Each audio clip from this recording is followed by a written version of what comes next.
guess the starting point for our take on this as a campaign as well has been based in the fact that we come to this as lawyers and people advising a range of different clients on the legal and contractual side of it, Jonathan. So I guess that is the first point.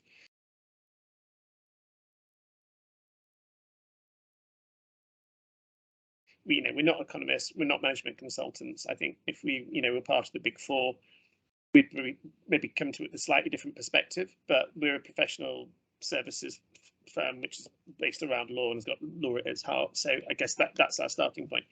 I think for me, and when we were first bringing it together, some of it is a response to, if you like, survey work that we've done, and Claire and colleagues have been involved with going out to our client base in looking at what they saw coming down the track and what they saw as the big challenges, particularly coming out of the pandemic, but kind of preceding that. And top of the list for a long time, no surprise, has been productivity and how one can be more productive in terms of site activities, off-site activities, and delivery of infrastructure. Linked to that is the kind of inchoate awareness that we all have, and I have that every time I turn on the television set, is that the world is more complicated and there are more technological applications to our everyday life than we often fully appreciate. And I guess for a lot of our construction clients in particular, there's the acknowledgement of the march of BIM and digital design, the march of the use of AI, and such things as 3D printing. So there's a kind of piece around that.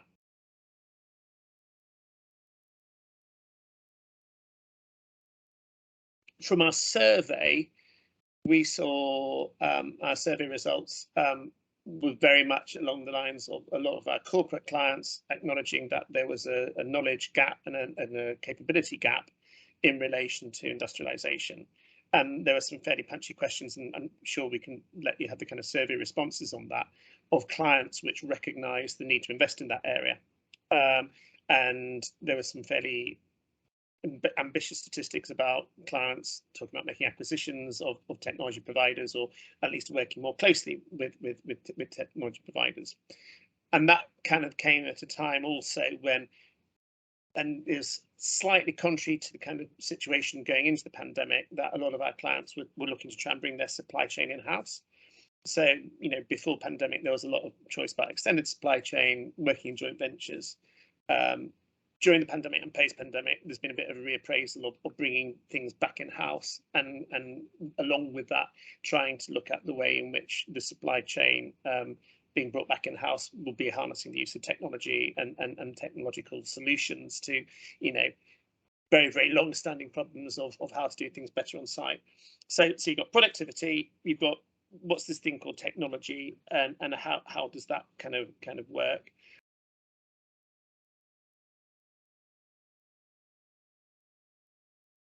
I guess with that also then is for us as lawyers looking at how contractually that works.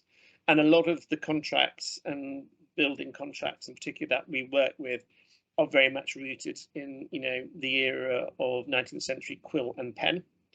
And even if we look at some of the kind of standard forms, the standard form approaches to building information modelling and digital design, it is fairly clunky and old-fashioned. So there is a piece, I think, associated with industrialised construction, which is just simply reappraising how contracts are delivered and how contracts can be brought into an era of industrialisation in the construction process and use this new technology. So that, for us as lawyers, that's quite an exciting piece.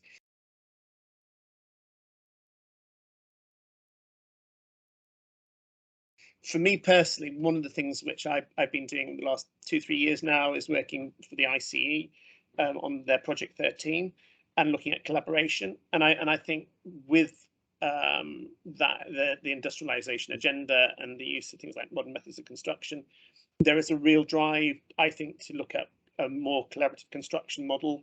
And Project 13 has done some really good stuff on that. We're starting to kind of see that coming out into the marketplace and some of the bigger procurements which are being delivered right now. Smart motorways is an example of that. also aspects of HS2 in a way of trying to get the kind of stakeholders in the project to work with the project sponsor and the project owner in a different kind of legal and contractual setup. So I think that's a really, really important element.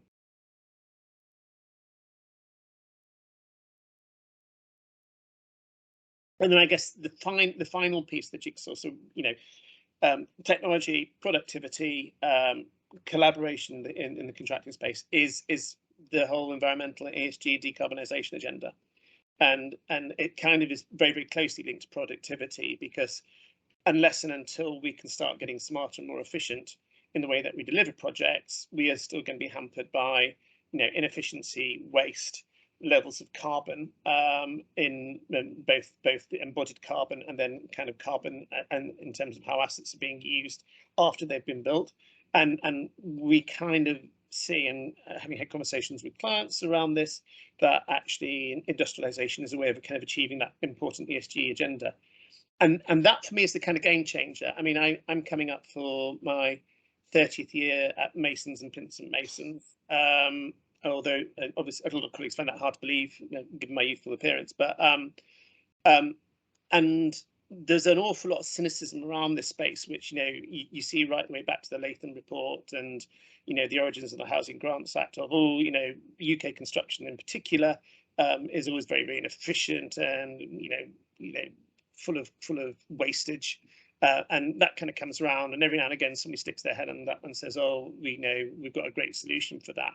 I think the real game changer as to why a lot of the proud talk which is going on has got to be delivered on is the whole decarbonisation piece, and that for me is why you see this kind of approach having real kind of synergies with what the government has been looking to do, and you can highlight the construction playbook as a particular example of the ambition there.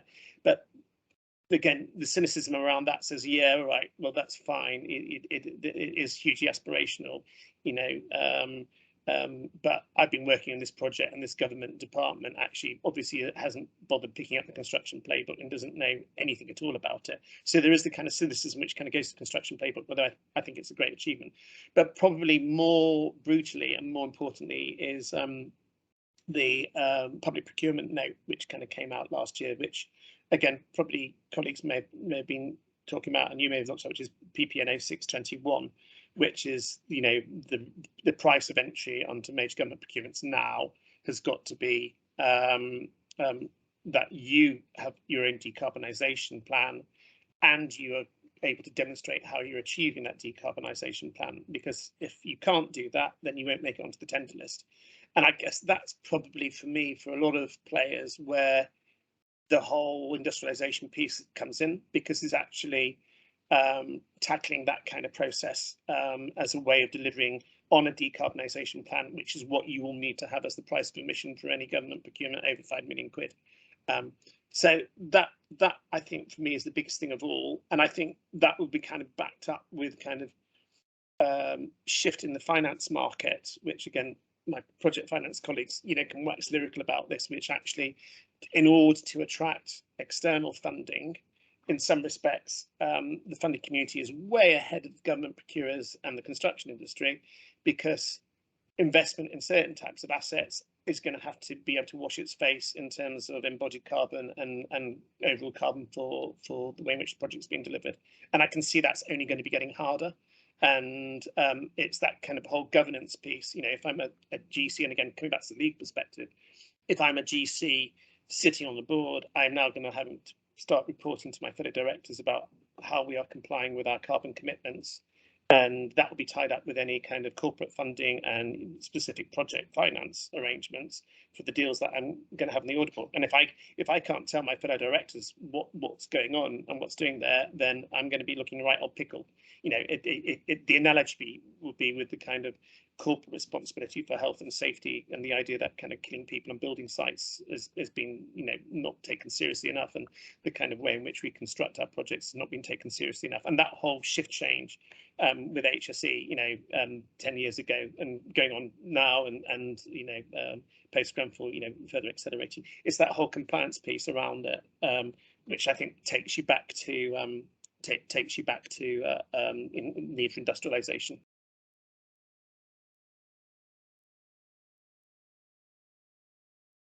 Is it easy and is it plain sailing? Well, the answer to that obviously is no, because a lot of the major players who actually are in the national and international construction supply chain, there is a price for all of this in terms of investment costs, in training costs, in trying to attract and retain people, which has a price which goes with it.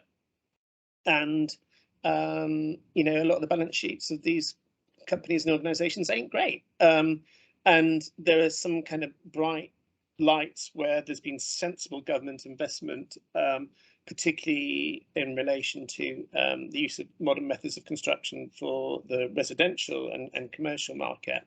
And there are examples of like that, where Homes England has had some really targeted investments, and that's delivered some good results. But if you read Construction Inquirer this morning, one of those investments for the house at Urban Splash, I think they're called, which was a Homes England investment to try and help prefabrication of housing off sites and kind of use some modular components, bring it onto site for resi.